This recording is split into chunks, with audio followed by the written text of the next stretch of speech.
So my thing, I know where you live because I put down your down payment. You sure did. Thank you so much for And that. now that Thank you got so this much little for the gift. accident, give me my money back. That was not a gift. I'm supposed to say anything. The only thing that brings us together is the cameras. I can't wait But to I won't see be it. able to be there. That's why I was calling you. That made me very sad. I know. Has been using my credit card to pay her phone bill. My phone bill? Now, Tony. Beautiful. So what? Now that the controversy surrounding the Braxton family has intensified, let's get started. Tamar and Towanda's predicament is more complicated than anyone anticipated. We are discussing $50,000, betrayed trust, and sisters who were meant to support one another but ultimately betrayed one another. This is what's happening. According to reports, Tamar gave Towanda a complete down payment of $50,000 to help her buy a home. However, Towanda is suddenly acting as though the money was a gift. Really? This wasn't just talk based on my research. Everything is connected by a real property, a real listing, and real documentation.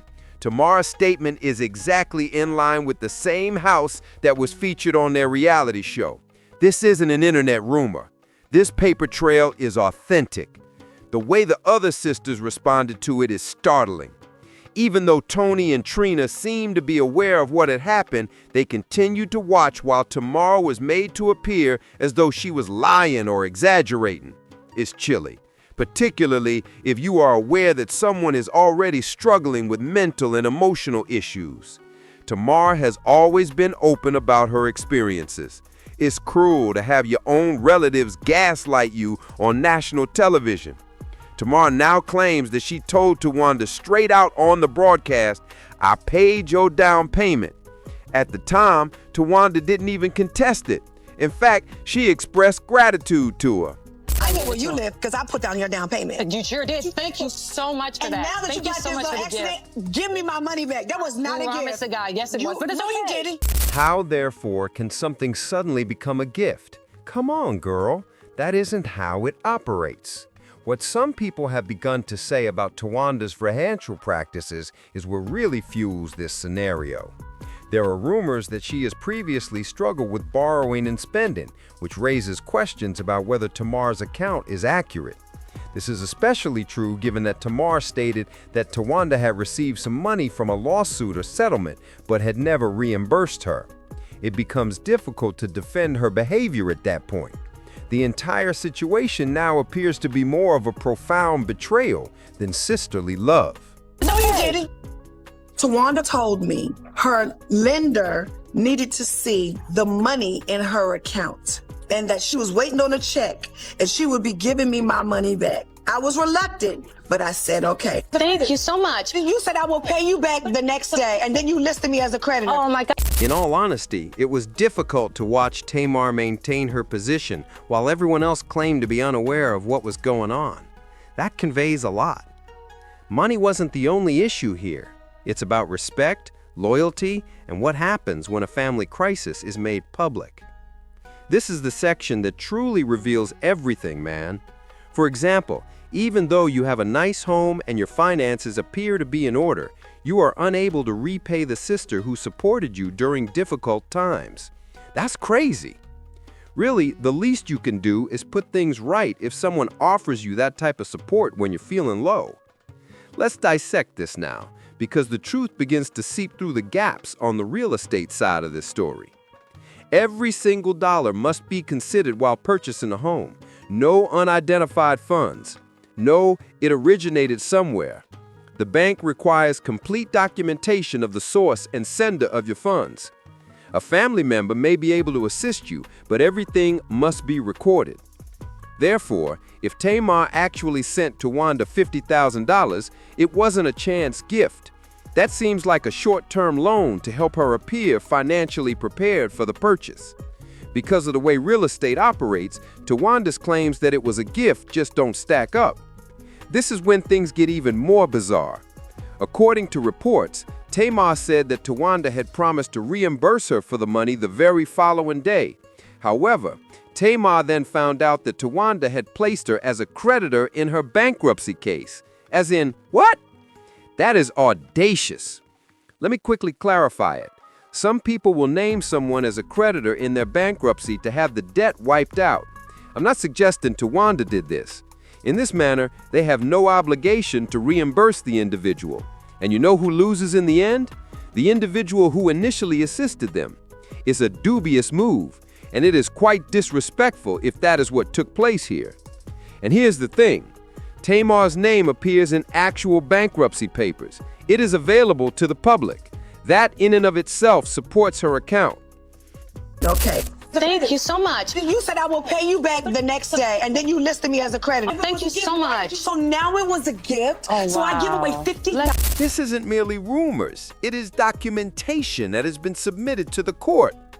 The time frame is also quite impactful. Towanda filed for bankruptcy in April 2019 after buying her house in 2018. It has only been a year since then. What does that tell you then?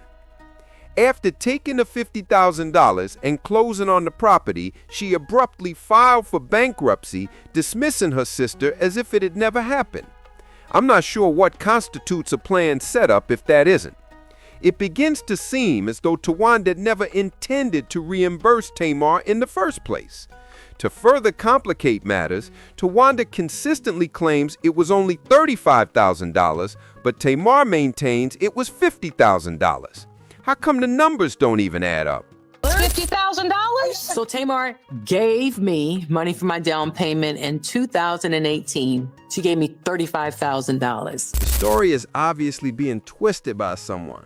Furthermore, it's easy to determine who stands to gain from the misunderstanding. Do you know what's crazy? When you give it some thought, the whole $35,000 versus $50,000 argument actually makes sense.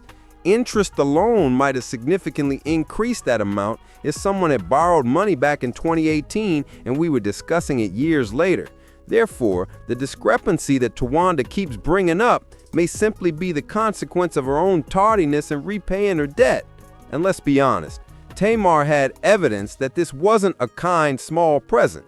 For Towanda to sit there and claim it was just a gift, there were receipts, paperwork, and even bankruptcy records proving she was meant to be paid back. That is an outright untruth. In addition to everything else, that is gaslighting your own sister.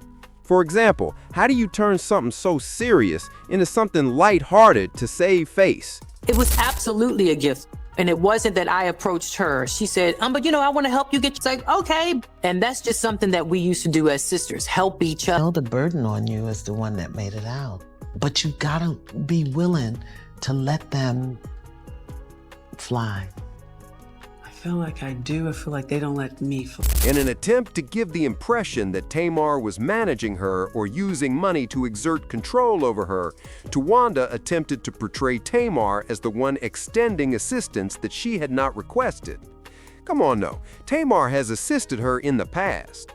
Tamar has reportedly been paying Towanda's phone bills. She had several phone lines on her own credit card. Not just one or two, 6 lines. 6. Who does that? At all. Your sister won't benefit from it. That is being exploited. Now that I know what I know, I wouldn't have accepted it. Tony, did she pay you? Doesn't matter. Okay, so let's talk about the phone. Oh. I got me a new phone. And I called you and I said, this other phone is about to be cut off because I took my credit card off because I found out that Towanda has been using my... And this is what truly astounds me. Towanda dared to pretend to be the victim after all of that, as if Tamar is the villain simply for confronting her. Let's be truthful. People would refer such a thing as stealing if it was someone else. Tamar was perfectly entitled to file charges, and the fact that she didn't demonstrates how much family still meant more to her than retaliation. However, the other members of the Braxton gang, including Trina, Tony, and even their mother, Evelyn, appeared to side with Towanda rather than support her. It's insane that they actually stood up for her. Her and Yes, he did. Each other. He did. No, he didn't. There were even allegations that they planned to report Tamar to the police for robbing the victim. For example, how can you turn on the person who lost the money while protecting the one who took it? Make sense of that. The entire situation at this point is blatantly biased and jealous. Some of the sisters find it annoying that Tamar is constantly in the spotlight, so they band together to attack her, rather than deal with their own problems. Please refrain from bringing up Tony's condo predicament in an attempt to divert attention. Asking your sister if she's staying somewhere is very different than stealing her money or using her cards without her consent. One is a dialogue, whereas the other is a serious crime. Therefore, attempting to group such together does not make Towanda appear innocent. It simply gives the impression that she is frantically trying to assign blame. The way Tony and Trina handled everything is what truly bothers me. They were aware of Towanda's actions. Despite being aware of the credit card mess, the money, and everything else, they continued to support her as if nothing had happened. How do you realize your sister went too far while standing up for her? That isn't loyalty, that's encouraging negative conduct. Here's the worst part. Tony even acknowledged on tape that she knew what was going on, as if she had personally verified it. This indicates that all members of that family were aware of the truth, but they chose to shield Towanda rather than confront it. It's really depressing. Real families don't look like that. That is concealing misbehavior to maintain a clean image. And Tony's response, that arrogant little grin when she mentioned that families support one another? I apologize, but since when does stealing qualify as assistance? When does it become beneficial to take $50,000, max out your sister's credit card, and file for bankruptcy to avoid repayment? Take it seriously. That is blatantly exploitative and does not constitute family support. Furthermore, Tony's composed, unperturbed demeanor during the entire event only serves to highlight how deeply ingrained the loyalty fissures are in that family. But let's speak about the portion that made me shudder. "You don't want to go blow for blow with me," Tamar remarked. "I am aware of the location of the graves. It's more than just a return. It's a warning shot. That alone indicates that I will be sitting on more receipts, secrets, and truths than anyone is willing to acknowledge. Tamar, I've kept quiet long enough, but if you keep pushing me, I'll spill it all," is essentially what she's saying. To be honest, I wouldn't even blame her if she did, because let's be honest, I saw how her own family treated her. Tamar was shown as a problematic, insane, and dishonest person, but when you actually examine the documentation, the time frame, and the financial trail, everything supports her first statements. The black and white proof is there. Let's dissect it one last time. In 2018, Towanda used Tamar's $50,000 to purchase the house. She totally erased the debt when she filed for bankruptcy in 2019, less than a year later, and listed Tamar as a creditor. In addition, there are multiple charges, including credit card usage and illicit expenditure, and none of the sisters will step forward to defend Tamar, not a single one. Rather, they all remain silent, dismissing it as unimportant. And why? It must be favoritism or jealousy, perhaps both. Whatever it is, it's toxic. Respect. I respect where people are. That's just Is that where I respect where people are. I don't engage. I don't pour into certain types of energy. I make different choices in my life. And that's just where I am.